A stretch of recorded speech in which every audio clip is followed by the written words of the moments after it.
नमस्ते दोस्तों, स्वागत है आपका हमारे यूट्यूब चैनल वैदिक संस्कृति में। आज का हमारा टॉपिक है कैकेयी जी ने राम जी को वन क्यों भेजा। वो कैकेयी जी जो राम जी को सबसे ज़्यादा प्यार करती थी, अचानक ही उन्हें वनवास क्यों दे दिया। आई एम श्योर सबको यही लगता है कि भरत को राजा बना दिया जाए, इसलिए ऐसा हुआ, पर ऐसा नहीं था। इसके पीछे की वजह तो कुछ और ही थी। जैसा कि मैंने अपने पिछले वीडियो गॉड इज वन में कहा था कि भगवान जी किसी न किसी पर्पज़ के लिए धरती पर अवतार लेते हैं, तो यहाँ पर भी कुछ ऐसा ही था। बात उस वक्त की है जब रामचंद्र जी का राज्याभिषेक होने वाला था। सभी लोग एक तरफ से खुश थे, यहाँ तक कि कैकेयी जी भी खुश थी, बट कोई और था जो इस बात से बिल्कुल भी खुश नहीं था। जी नहीं दोस्तों, मैं बात मंथरा की नहीं कर रही हूँ, मैं बात कर रही हूँ देवताओं की। देवता लोग राम जी के राज्याभिषेक से बिल्कुल भी खुश नहीं थे, क्योंकि राम जी को वनवास नहीं होगा तो राम और रावण की लड़ाई कैसे होगी। जिन जिन वजहों से भगवान जी ने धरती पर अवतार लिया था वो कैसे पूरा होगा। ऐसे में सभी लोग माँ सरस्वती जी के पास जाकर उनके पैरों में गिरकर उनसे प्रार्थना करने लगते हैं। विपत्ति हमारे बिलो की, बड़ी मातु करिए सोई आजो, राम जाय बन ताजो, तजी होई सकल सुर काजो।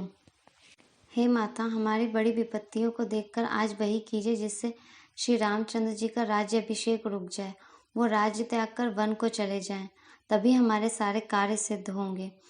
देवता लोग नहीं चाहते थे कि राम जी का राज्याभिषेक हो। तब सरस्वती जी ने उनकी बात मानकर कैकेयी जी की जीवा पर विराजमान हो गई और उनकी बुद्धि को फेर दिया, यानी कि उनका माइंडसेट चेंज कर दिया। एक तरफ मंथरा अपनी पूरी तरह से एड़ी चोटी का जोर लगा रही थी, बट कोई फायदा नहीं था, क्योंकि कैकेयी जी थी जो कुछ मानने के लिए तैयार ही नहीं थी। वो तो उल्टा राम जी के तरफ से ही बोल रही थी और मंथरा को ही डांट रही थी और उस पर गुस्सा हो रही थी, क्योंकि राम जी को तो सभी प्यार करते थे। फिर भला कैकेयी जी कैसे पीछे रह सकती हैं। वो भी राम जी को सबसे ज़्यादा प्यार करती थी। ऐसे में उन्हें वनवास भेजने का तो वो सोच ही नहीं सकती थी। कहती हैं, कौशल्या सम सब महतारी, राम ही सहज सुभाए प्यारी, मोह पर करिए स्नेह विशेषी, मैं करी प्रीति परीक्षा देखी, जो विधि जन्मु देखी करि छोहु, होए राम सिय पुतोहु, प्राण ते अधिक राम प्रिय मोरे, तिन्हीं के तिलक शोभा कर तोरे।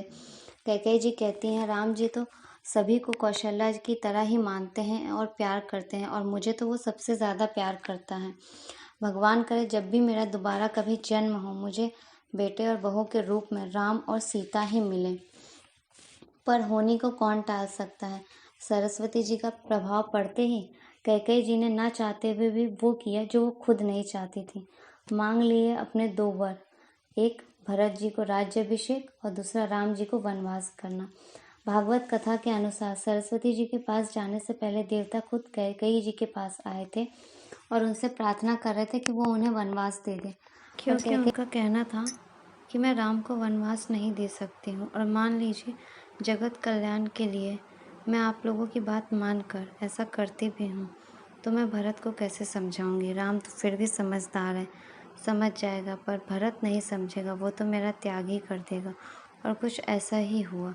इस तरह से जगत कल्याण के लिए और भगवान जी के कार्य की सिद्धि के लिए कैकेयी जी ने सारे अपयश को अपने सर ले लिया और उन्हें सब कुछ सहना पड़ा, और इन सब में सरस्वती जी ने उनका पूरा पूरा साथ दिया, और इस तरह से राम जी को वनवास हुआ।